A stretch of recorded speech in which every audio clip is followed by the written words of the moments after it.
Ya Tuhan, selamatkan jiwaku.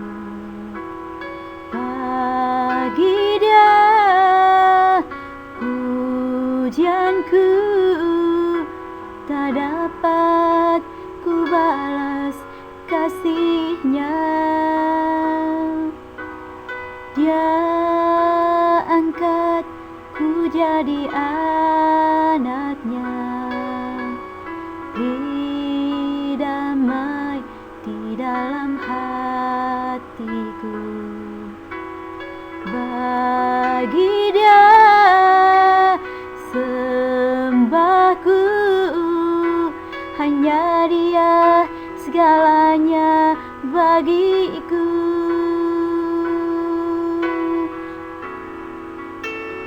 Bagi Dia segala pujian, hormat serta syukur kekal selamanya. Bagi Dia segala pujian, hormat serta syukur selama-lamanya.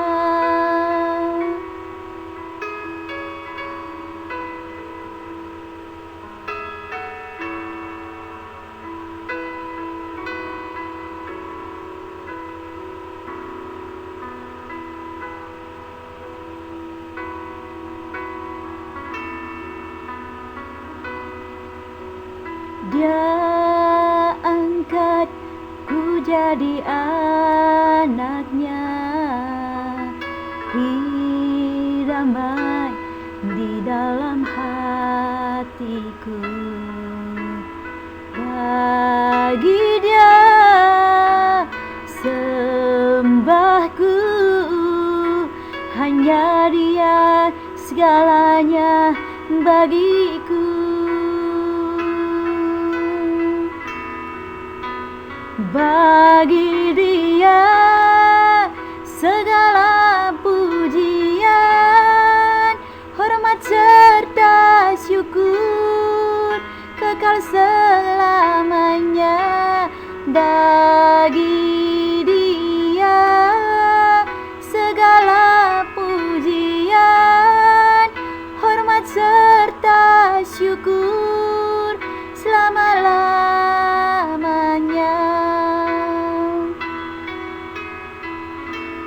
Bagi Dia segala pujian, hormat serta syukur kekal selamanya.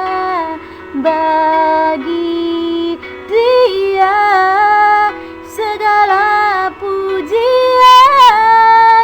hormat serta syukur selama-lamanya. Selama-lamanya.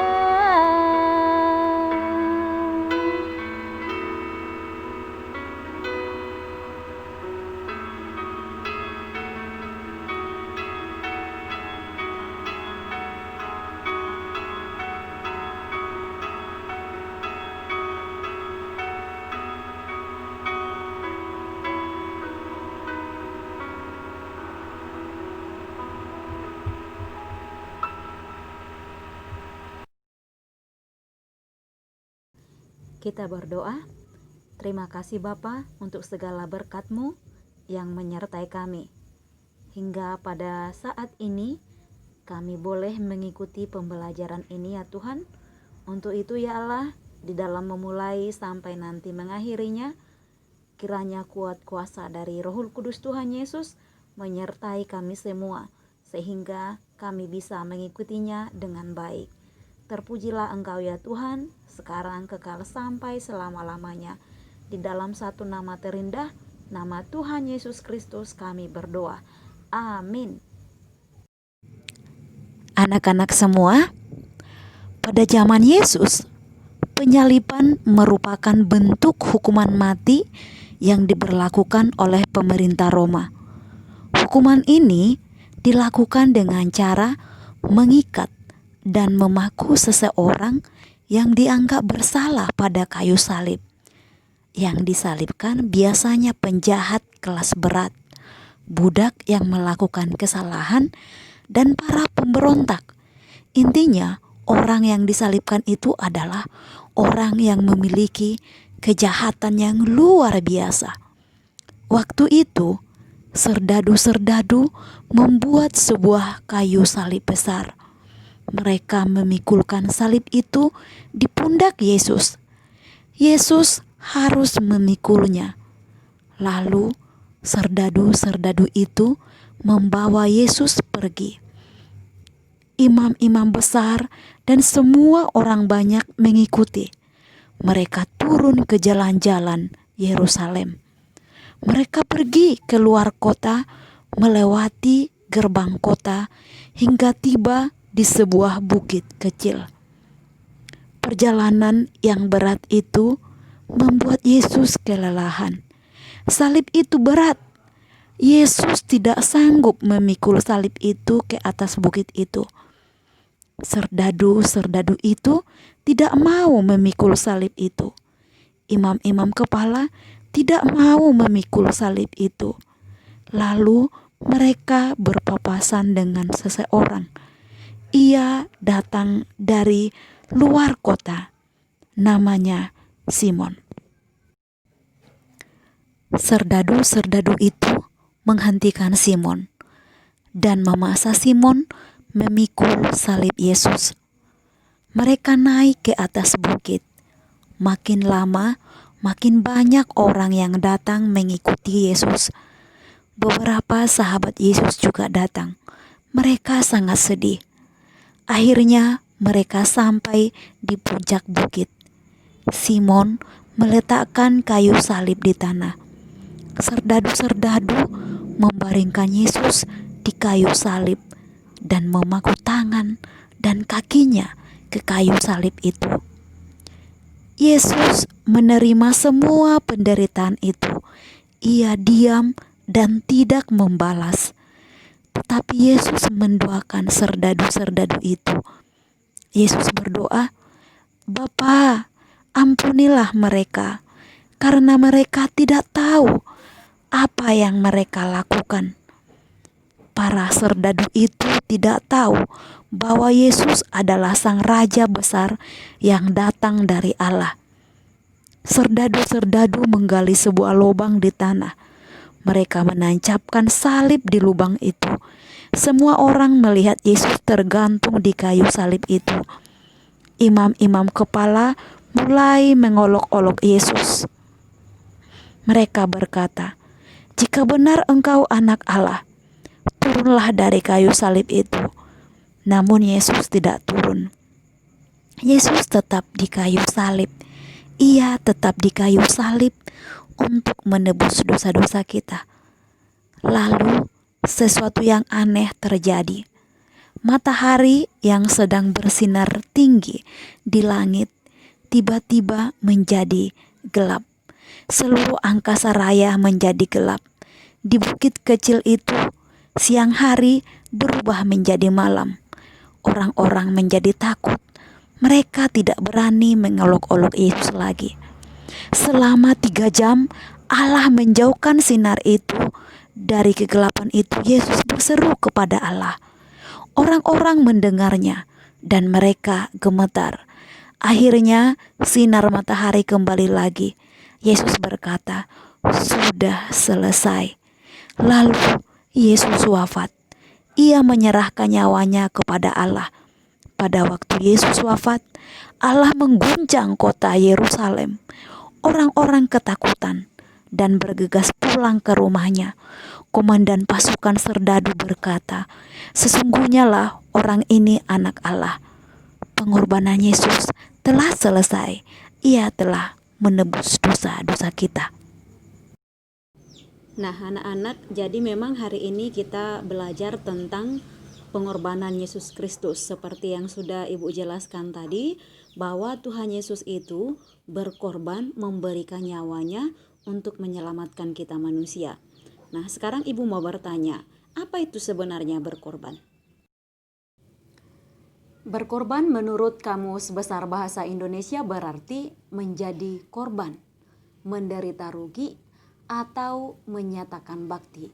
Jadi, berkorban adalah tindakan atau perbuatan yang tidak mudah. Mengapa?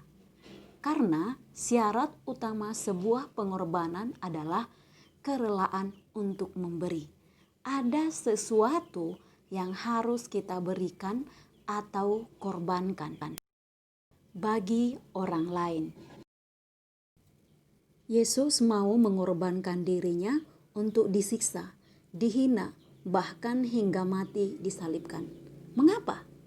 Karena Yesus ingin menyelamatkan manusia yang berdosa. Satu-satunya cara agar dosa manusia dapat ditebus adalah dengan mengorbankan dirinya sampai mati di kayu salib. Nah, anak-anak yang baik, Tuhan Yesus telah memberikan kita teladan untuk mau berkorban kepada orang lain, kepada sesama. Kenapa kita harus mau berkorban? Ya, karena Tuhan Yesus telah mengajari kita pengorbanan yang bagaimana, contoh kecil yang bisa kita lakukan dalam kehidupan kita sehari-hari. Yang pertama, kita boleh berbagi makanan kepada teman yang tidak punya. Itu juga sudah contoh meneladani Tuhan Yesus dalam hal berkorban. Kemudian yang kedua, memberi waktu untuk membantu teman yang kesulitan belajar. Di sana juga kita sudah belajar berkorban.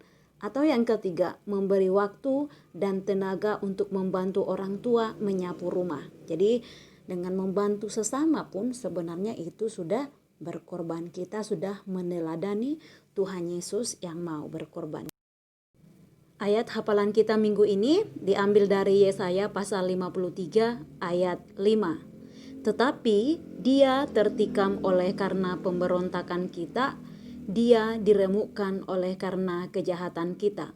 Ganjaran yang mendatangkan keselamatan bagi kita ditimpakan kepadanya, dan oleh bilur-bilurnya kita menjadi sembuh. Untuk lebih menghayati pengorbanan Yesus Kristus, jawablah pertanyaan-pertanyaan berikut ini. Ini yang menjadi tugas kita ya nak ya. Yang pertama, teladan apa yang dapat kamu pelajari dari kisah Yesus mengorbankan dirinya untuk menebus dosamu dan dosa semua manusia? Yang kedua, maukah kamu berkorban untuk orang lain seperti yang diajarkan Yesus? Bagaimana caranya? Yang ketiga, tulislah tindakan berkorban yang pernah kamu lakukan dan hal apa yang kamu korbankan. Lihat, ada tabelnya ya. Dan yang keempat, buatlah sebuah puisi, doa atau karya tulis dengan tema Yesus Kristus mati untuk menebus dosa saya. Kalau ada yang kurang jelas nanti boleh dipertanyakan kepada ibu di dalam grup WA ya. Akhirnya anak-anak kita sampai kepada kesimpulan. Adapun yang menjadi kesimpulan pembelajaran kita hari ini. Ingat bahwa Tuhan Yesus mau mengorbankan dirinya, disiksa, dihina, bahkan sampai mati di kayu salib hanya untuk menebus dosa manusia. Yesus berkorban untuk menyelamatkan kita. Karena Yesus sudah menebus dosa kita, maka kita harus hidup taat dan setia kepadanya dan tidak hidup dalam dosa lagi. Pengorbanan Yesus di kayu salib menjadi contoh bagi kita untuk mau berkorban bagi orang lain. Ingat, kamu itu berharga. Yesus menebusmu dengan darahnya. Karena itu, jadilah anak yang taat dan setia kepada Tuhan, lakukan yang baik, dan jauhilah yang jahat. Kita akan menutup pembelajaran kita. Untuk itu kita ambil sikap yang hormat di hadapan Tuhan. Kita akan sama-sama bernyanyi, memuji, memuliakan nama Tuhan.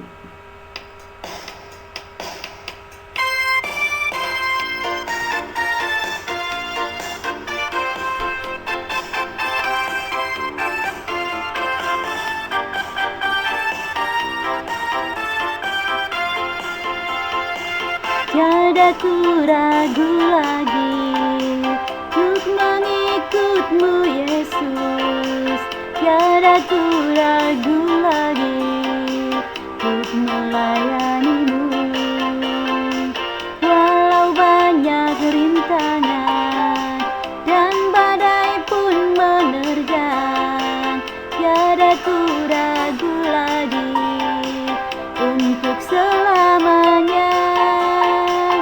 Yesus, Yesus, sahabatku, penolong dalam hidupku. Ku rindu semua orang mengenalmu. Engkau jalan kebenaran yang memberi hidup yang kekal bagi tiap orang yang percaya padamu.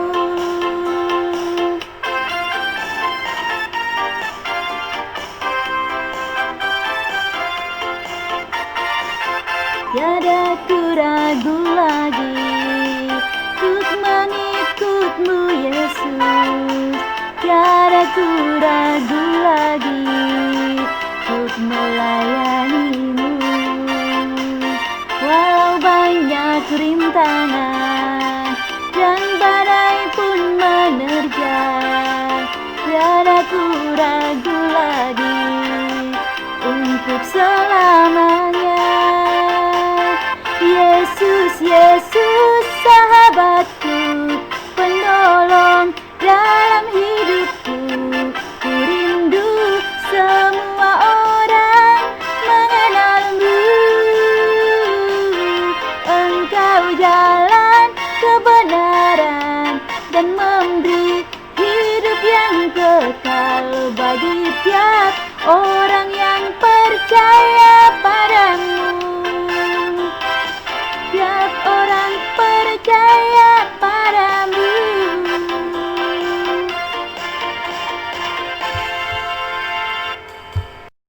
Kita berdoa. Kami bersyukur ya Tuhan untuk kesempatan hari ini kami boleh belajar tentang pengorbanan Tuhan Yesus yang mati di kayu salib untuk menebus dosa kami. Ajari kami Tuhan Yesus supaya kami bisa meneladani Engkau, mengasihi sesama kami, melakukan hal-hal yang baik untuk kemuliaan nama Tuhan. Terpujilah Engkau ya Allah, sekarang kekal sampai selama-lamanya. Di dalam satu nama terindah, nama Tuhan Yesus Kristus, kami berdoa dan bersyukur kepadamu. Haleluya. Amin. Ya, akhirnya sampai di sini video pembelajaran kita kali ini. Tetap nantikan video pembelajaran selanjutnya. See you again. Tetap jaga kesehatan. God bless you. Bye-bye.